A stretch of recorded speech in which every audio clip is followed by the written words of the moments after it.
欢迎收看莫宝龙新一期视频。今天我们来进行港口英雄的排名。作为英雄阵容可以和地下掰手腕的超强派系，港口无论是前期的开荒还是英雄阵容都堪称强族。之前有朋友说不会玩港口，事实上除了后期决战不如城堡那么无脑之外，港口在前中期上手难度是要比城堡还要低的。尽管港口被叫做小城堡，英雄阵容可以和地下掰手腕，但这不代表他们没有弯囊费。第16名疗伤特阿斯特拉，大家仔细看一下这个领航员的属性是不是和德鲁伊差不多呢？技能数方面只能说比异教徒德鲁伊稍微好一点，但绝对称不上是非常好。阿斯特拉特长的疗伤只能增加恢复的生命值，远远没有实现从0到1的突破，并且开局还带个幸运数。虽然不像鹰眼学习能力急救术那样学了就如同吃了一口大便，但毫无疑问有幸运数就相当于技能偏了。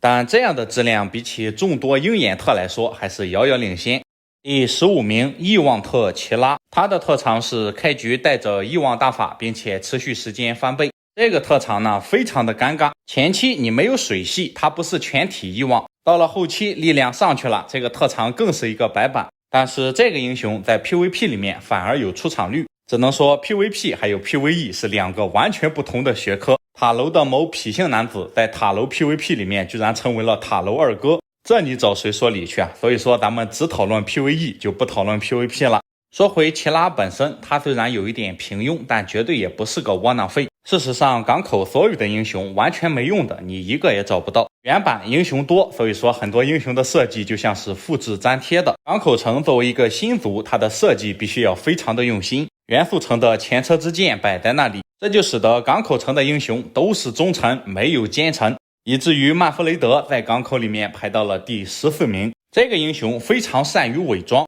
你第一眼看到他开局带个初级火系，特长的还是连珠火球，会不由自主的拿他和地狱的那位对比的结果，那自然是比夏洛克斯高好几个台阶。但是玩多了你就会发现，夏洛克斯压根儿不在1楼，而是在地下1楼。曼弗雷德就算是更进一步，也就是变成1楼水平。这里再跟大家讲一个火球的笑话。火球是一个3级法术，学到初级火系之后消耗是12点，巧合的是流星火雨学到初级土系之后蓝耗也是12点，只不过这两个法术在性价比这块还是小有差距。说回曼弗雷德，他拿个火球开荒，港口随便找出一个英雄来就比他强。他最大的作用是开局带个火系，而不是特长了火球。港口人家是偏水系的，虽然魔法塔也能出丧心病狂，但是只能出一点点。地狱的夏洛克斯表示，想玩火系你还是得玩地狱呀。就像我们肩颈酸痛的时候还是得用妙戒呀，妙戒这回可是出大招了，靠上胖葫芦我这几天狂打游戏，腰都不容易酸了。按摩、热敷、揉捶腰靠4合1，既能缓解久坐酸痛，还能矫正坐姿放松压力。升级仿人手揉捶按摩头，就像拳头一样有力的揉捏敲捶，每一下都对准了后腰最酸的地方，加宽加大按摩范围，深层放松紧绷的肌肉，配合着热敷促进循环，10几分钟腰背就舒服很多。还做了科学分区，太空记忆棉支撑好，贴合度也高，靠上去就填补了我和椅子之间的空隙，支撑后腰，避免驼背，这样坐上一下午腰也不会酸。很多人和我一样800个坐姿来回换，从肩膀到小腿没一个不难受的，平时不注意，等发展成脊椎病后悔可就来不及了。赶紧靠上葫芦枕给腰背减负，提前保护脊椎，预防腰肌劳损。好软又喜庆的福禄造型，还寓意富贵长寿，纳福增祥。年底送父母长辈都特别讨喜，他们年纪大了更容易疲累腰酸，背个小葫芦随时放松刚刚好，3个档位调节方便，刷视频累了捏捏肩，散步回来还能捶捶腿，全身上下都被他伺候的舒舒服服，无限实用，续航又优秀，比出去200-300一次的按摩划算多了。现在新品推广，领券到手真实惠，保价大促还送运费险，2年质保，1年内质量问题免费换新，犒劳自己或者孝敬长辈都特别合适。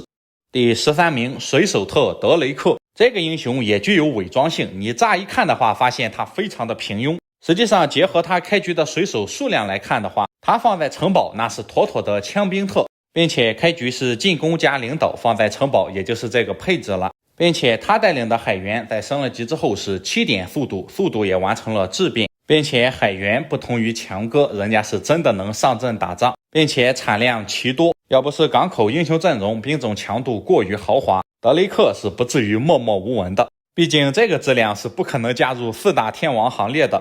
第12名魔力特史宾特，力量只有1点，成长也不高，照理说这个魔力特完全不好用，但是您猜怎么着？嘿，他开局有个圣杯，而港口的开荒核心海贼杀伤力浮动非常大，尽管史宾特只有1点力量，但是他有20点知识，前期找到一个星轴提升1点力量的话，拿出去开荒也完全合格。第11名水晶特安道尔，据点的最强资源特外援。为什么这么说呢？你看据点的戈壁有行动力损耗，而安道尔贴心的开局带个驯鹿术，除了在据点很合格之外，在本族也毫不含糊。开局的魔法是迟缓，在开荒阶段如果带的1级法术是加减速、圣杯还有魔法神剑，这类的英雄至少有一点点的开荒能力。除了像索爷、地马这样的英雄，大部分的法系职业前期的开荒不如战士，但如果一个法师带着战术，他会变成什么呢？他会变成战斗法师。作为一个母字辈的强将，达盖姆排到第10名。除了他特长的大气神盾之外，开局的战术也加了很大的分。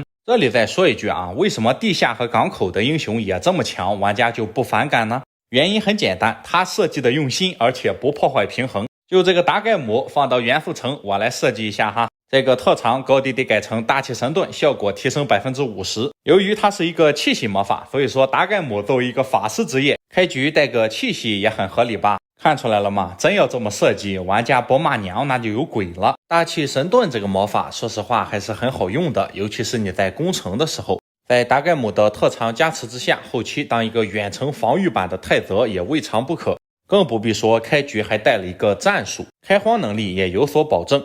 第9名海洋女巫特卡斯梅特拉，尽管海洋女巫的攻防也并不高，她的特长也加成不了太多，但是她至少是个兵种特，好赖不济是个兵种特。海洋女巫也远远要比城堡的祭司支棱，并且卡斯梅特拉颜值很高，开局还带个水系。尽管她的实力是不足以上第1桌吃饭的，但是在第2桌做个主位没有问题。他和曼弗雷德最大的区别就是他是兵种特，曼弗雷德是个挖囊废的火球特。最大的优点也是开局带了一个水系魔法，开局的魔法是驱魔，这在初始法术里面非常的差，所以说卡斯梅特拉也就是一个中游英雄，在港口的众多豪杰里面根本排不上号。不仅是卡斯梅特拉，港口的进攻特库尔克斯一样也只能排到第8名。作为游戏里面3大进攻特之一，库尔克斯虽然成长不如据点的那2位，但是自带的驯鹿术有助于他跳槽到别的种族当外援。至于在港口，你带港口的兵在沼泽上本身就没有损耗，所以说开局带个驯鹿术意义不大。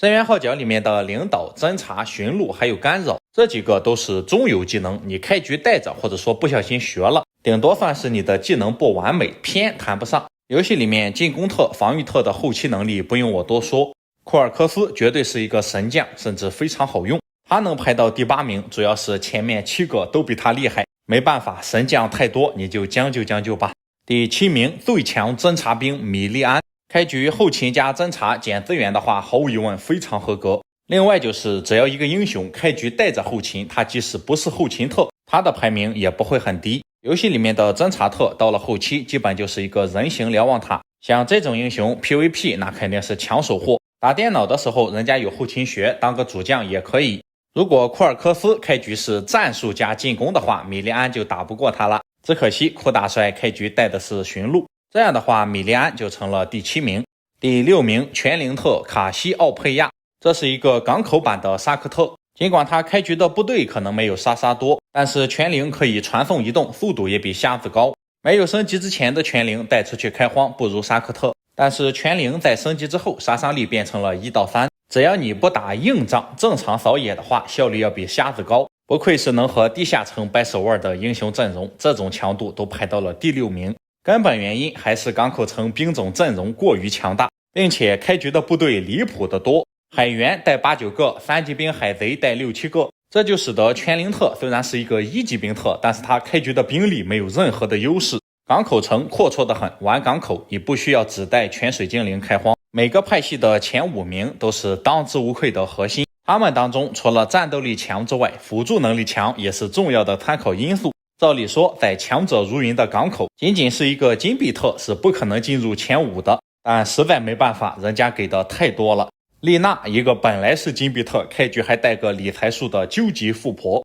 并且由于开局带个驯鹿术，他在任何派系都可以当做外援，不仅钱给的多，还能没有地形损耗的减资源。港口城以一己之力为全部派系贡献了最强侦察兵，还有最强富婆。港口的出圈英雄也是全部派系里面最多的。运气好的话，3级的丽娜学到高级理财术，一天给你加1350金币，咱就是说这谁顶得住呀？尽管这一成就罗德哈特努力也能达到，但当他能够达到这样的成就的时候，丽娜早就给你国会都赚出来了。正所谓阿土伯之流，金币特长只是兼职，只有丽娜才在专心的搞事业。丽娜之后的几个英雄就是当之无愧的首发主力了。第4名海贼特安娜贝尔，知道为什么港口城全灵特上不得台面了吧？人家安娜贝尔开局的海盗就能10几个，再从酒馆里面买出个副将，第一天就能有17、18个海盗。你全灵特、瞎子特再强，能够挡住我海盗4轮火枪吗？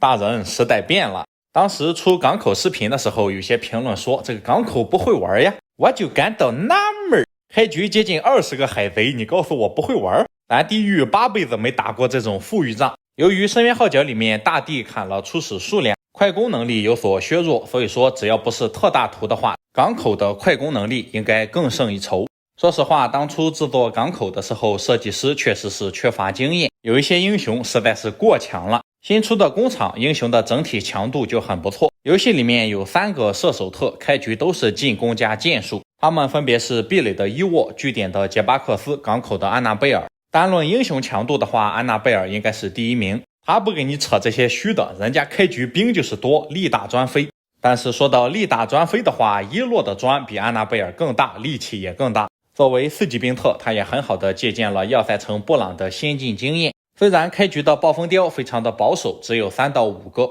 但好在他开局还有相当数量的海贼。初始兵种的价格方面应该和布朗差不多，但是人家布朗是防御加干扰术，伊洛是防御加战术。驯兽师开局攻击力是0，船长是3，并且暴风雕在港口城也是绝对的核心，类似于一个浩南哥骑上了皇家狮鹫。兵种特长很厉害，开局的技能也不偏，这就使得伊洛并不像布朗一样是一个无情的送兵机器，他当主将也很合格。为什么排到第3呢？只有4个字，不够超模。开局带暴风雕没什么不好，但是有一个4000块的加农炮可以更加的海阔天空嘛。杰里米人称杰大炮，各族人民的好朋友，无论去哪里都是座上客，无论什么时候出现在酒馆里面都会毫不犹豫的买出来。这个英雄我就不用多说了吧，这个炮就值4000，这个英雄的价格才只有2500。开局的技能也是进攻加炮术，没有偏。杰里米经过数次削弱之后，现在还是第2。最早的时候加农炮并不是像现在这样，你学到高级炮术之后它就是3倍伤害，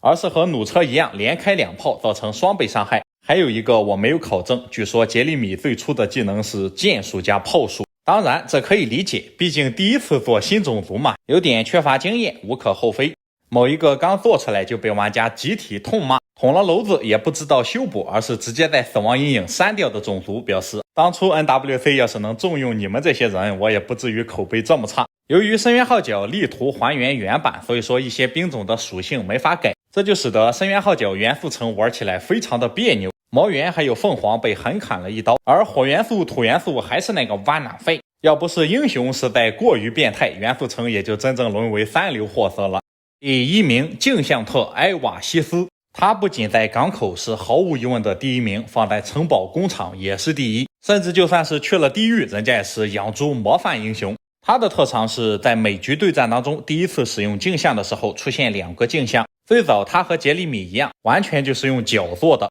他的特长是每次都能出2个，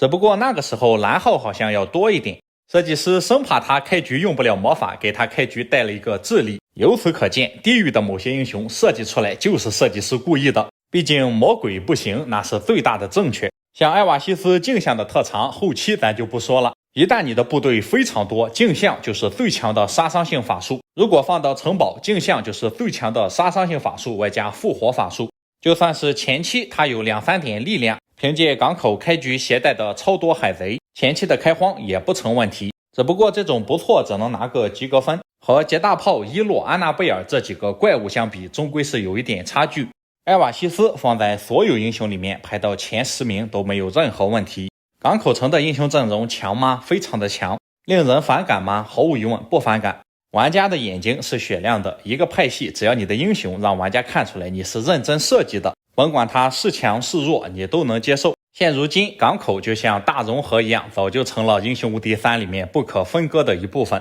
育碧也是有意让工厂港口转正，甚至英雄无敌3的桌游里面也加入了港口。咱们的派系排名都是按照之前的投票来的，港口一个后来者，他的得票率竟然比据点还要多。据点表示，我英雄阵容这么强，大家怎么都不喜欢玩呢？说到底还是长得太丑呀。大家可能也发现了，塔楼到现在一直没有更新，咱们下期更新据点，塔楼作为大菜，咱们放到最后更新。那么感谢大家收看，咱们下期再见，谢谢朋友们。